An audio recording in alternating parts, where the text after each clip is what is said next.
So I realized that I never finished my best roleplay story, so I'm gonna start over and I'm gonna do it, like, properly. So this roleplay was with this guy online who was called Randy or something like that. We roleplayed on Amino, and this roleplay lasted for about a year. I actually thought of just ignoring him multiple times, but man. So my character was Lily. She was part of the Eastern Water Tribe.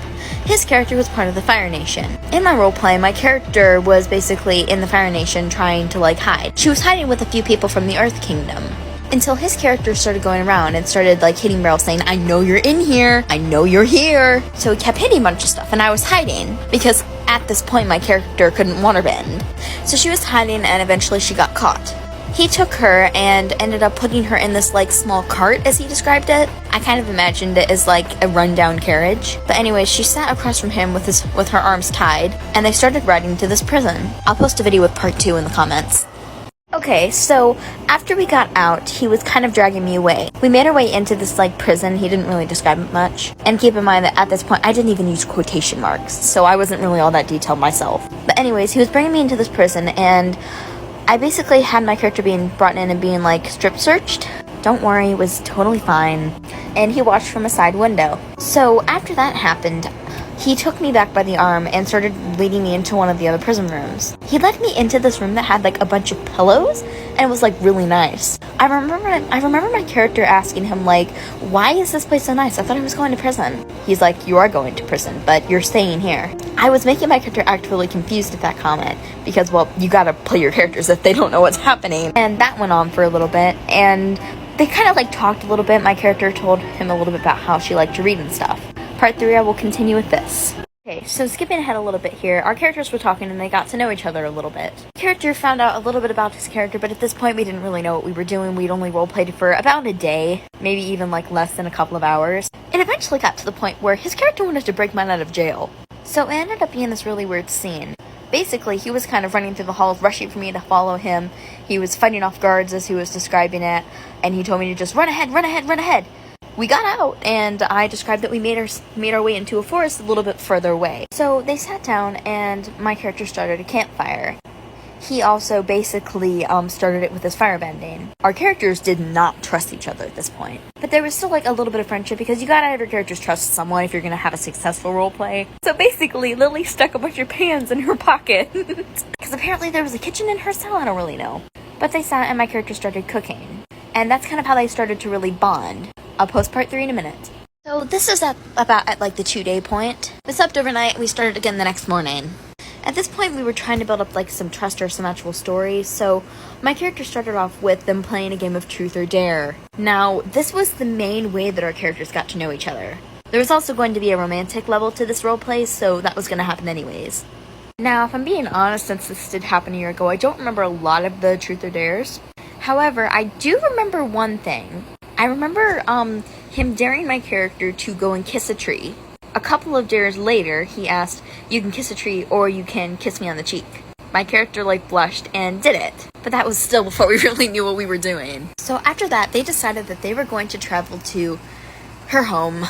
So they traveled for a little while, and before they arrived on the shores of her homeland, she stopped him and pulled him aside. I'll post part 5 in a minute.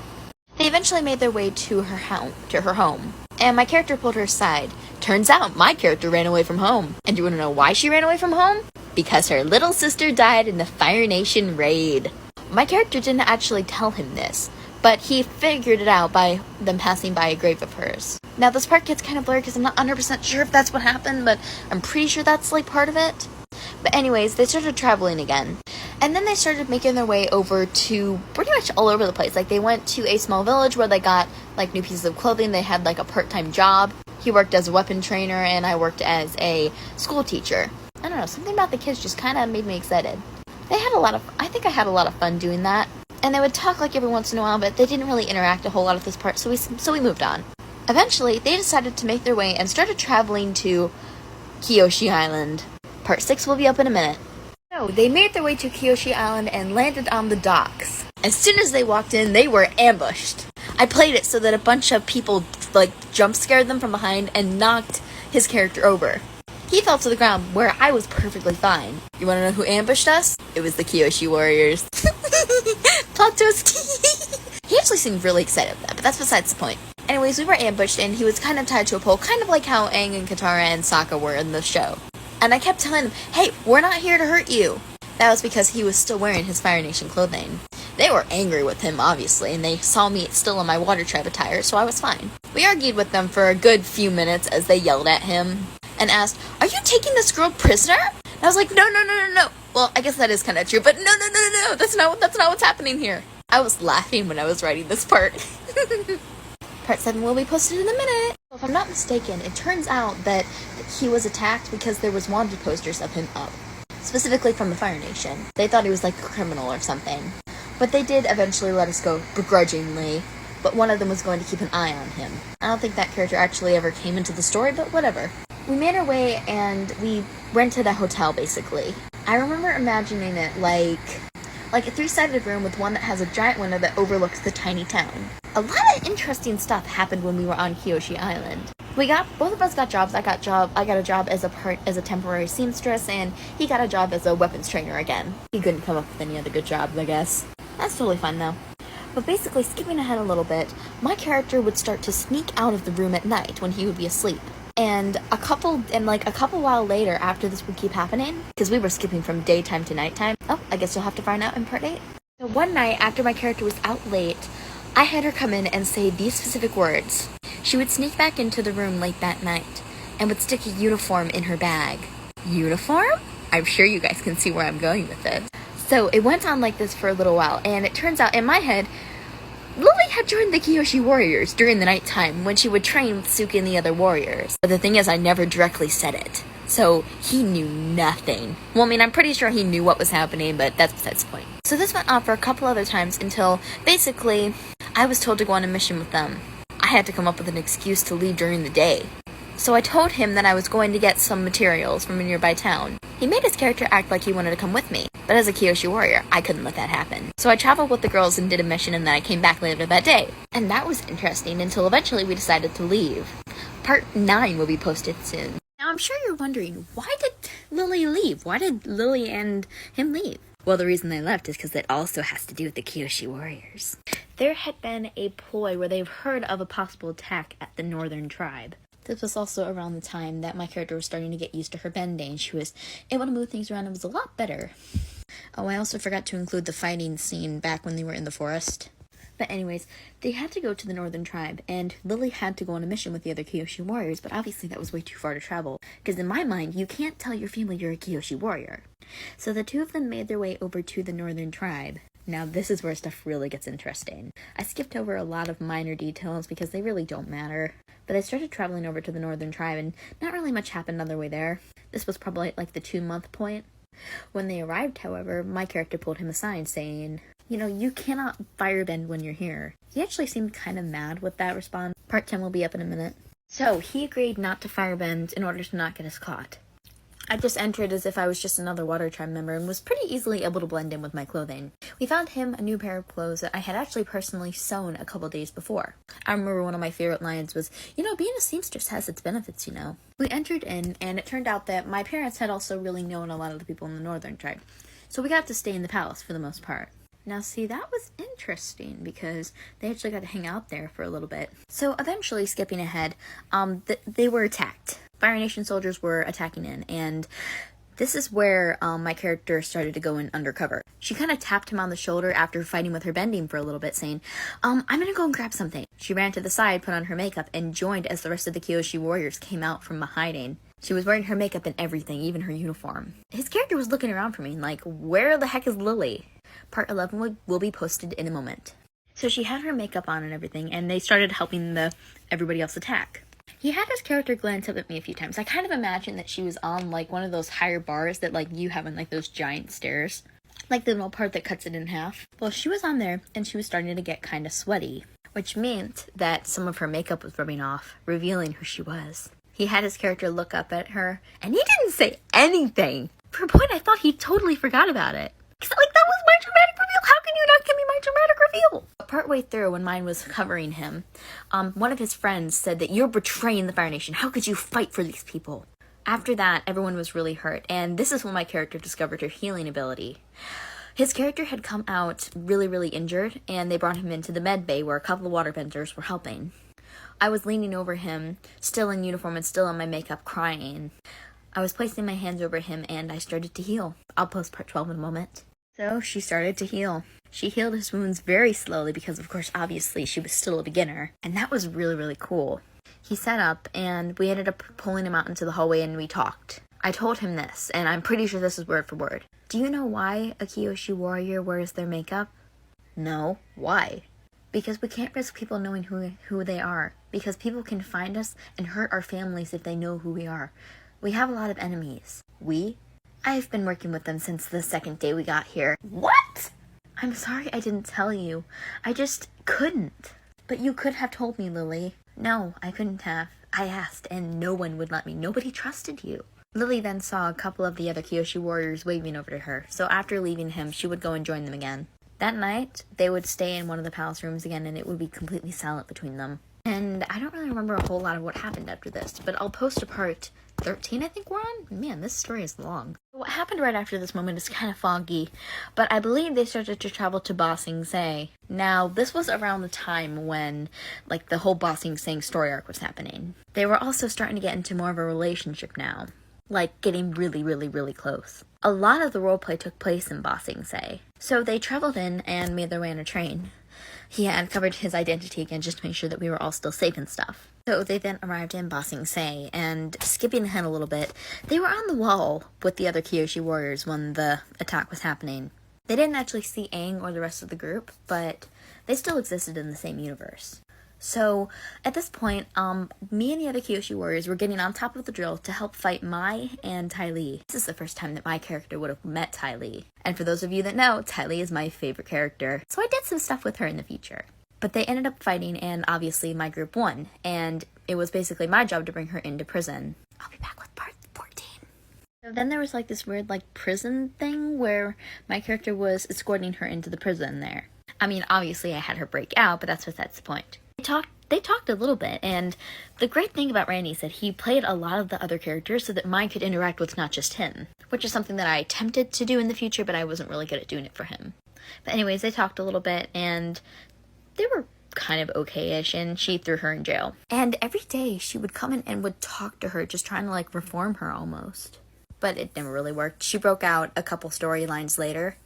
A little while later, Lily went on another trip with the other Kyoshi warriors, and Randy came with them this time. He watched as they trained and did a bunch of other stuff, and one of the main things was that they were trying to get into one of the Fire Nation prisons to get a bunch of people out. My character was so advanced in her waterbending, she put them all in a bubble, and they went underwater, and they got everybody out and stuff like that. They got partnered up together. I'll post part 15, I think we're on. Got everybody out, they were partnered together. It was all fine and dandy. But then, they decided to have me visit his home in the Fire Nation.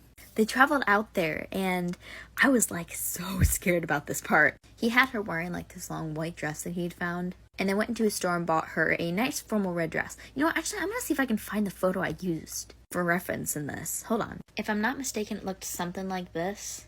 But yeah, he had her visit. So they made their way into the Fire Nation undetected, may I add. And this turns out that his character was actually the brother of Mai and the older brother of Tom Tom. Now, this was fun. I actually kept getting him confused with, being a part of the royal family. But yeah, the minute I walked in, I basically said, "Oh, hi, my name's Blair."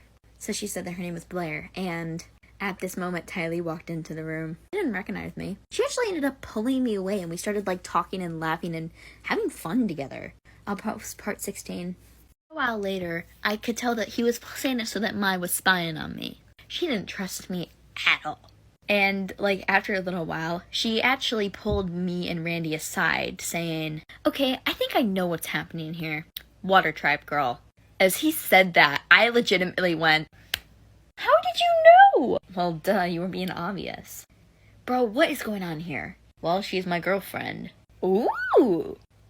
Yeah. And she was just playing it out with me. She agreed not to tell anyone, and we left a couple days later. Oh yeah, I also got to meet his younger brother, Tom Tom, here.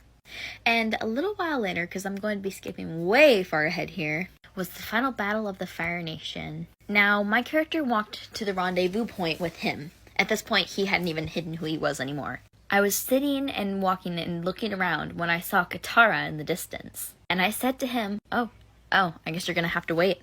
And I saw Katara in the distance, and this is what I said. Hey, is that Katara? You know each other? Yeah, our tribes used to be combined. I used to babysit her when she was little. Well, then go up and say hi. I'm too scared. Oh, come on. Fine. So my character walked up to her and said, Katara? He had her come up and hug me. That was just so sweet. The characters got to talk for a little bit, and as they stayed there, I don't really remember a whole lot about what happened during the battle, but when it went to the time where they were going to be pulled away, I asked him physically, like, out of roleplay, are we going to go with the adults, or are we going to be going with the kids? We went with the kids, and we made our way to the other rendezvous point. Oh yeah, keep in mind that my character also interacted with Ty Lee again here. There's a lot more to me and her than I said before, but still. When suddenly, his friend came up to us. His friend came up, and the group basically decided, okay, you can keep him tied up if you want to keep him here. It was the same person who attacked him at the water tribe. He kept calling him a disgrace and then tied him up and he sat over to the side. Then I walked over and joined him. His character's friend was kind of skittish around me, but he told him, don't worry, she is a friend. So I sat down and they talked a little bit. They told me about how they both went to the Royal Fire Academy for Boys and how they became really good friends. And then it was part 2 of the battle. Now, like, once again, sadly, I don't remember a whole lot about this part. She was not in uniform this time. She was just in her normal water tribe clothing. At this point, she'd become really, really, really good with her bending. So they fought, and obviously Team Avatar won. So when they arrived back at the actual place where it had ended, he went up to Katara and asked, so what is it you usually do for marriages around here? Well, you would have to make her a betrothal necklace. So this was before the battle. I was asleep at the time. We went through this whole conversation about how you have to make a betrothal necklace for if you want to actually get married. He did. And towards, like, part of it, he actually got down on one knee and held out a ring and a betrothal necklace on his, like, finger. I think he was sitting somewhat like this. Kind of, like, on his knee and holding it out on one finger. Now, obviously, I kissed him and said yes. Although he said that he didn't actually have the real one with me, that this one was just a placeholder until he could finish his. So after that, we went to go and see all the prisoners who were actually in, well, prison. Went to go and visit Ty Lee. My character kept thinking that I hadn't been fair with her, that I really loved being her friend, but I couldn't lie to her. So I went to go visit her in prison. So I went over to the side of the cell carrying a tray of cherries, and I was wearing my Kyoshi Warrior uniform. I remember saying to her, here, I know these are your favorite. I sat down crisscross applesauce in front of her, and she just looked at me confused. How would you know that? I do. But how? I had my character stand up, and I had her strip away the uniform, rubbing the paint off of her face. She was wearing her red normal dress now. Blair? Not exactly. I would then strip down the red dress, having wearing my water tribe clothing underneath it. What? Look, Ty Lee, I don't want to lie to you.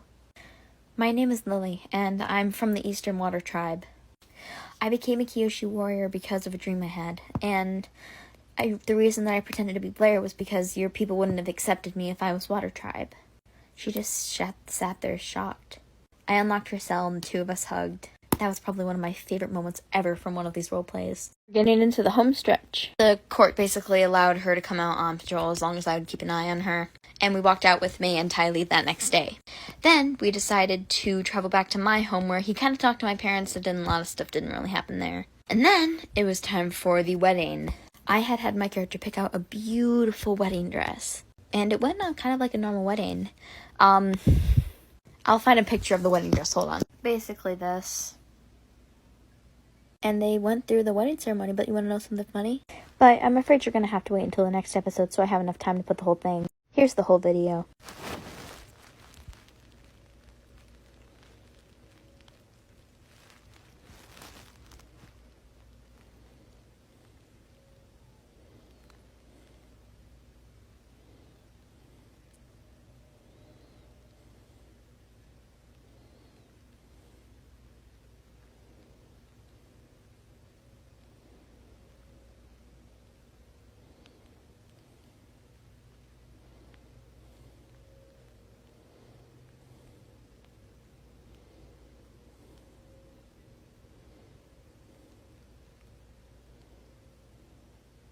After the vows were over, we had them dance, and Maya came up to me and specifically told me, if he ever does anything bad to you, I swear to God, I'm going to make you pay.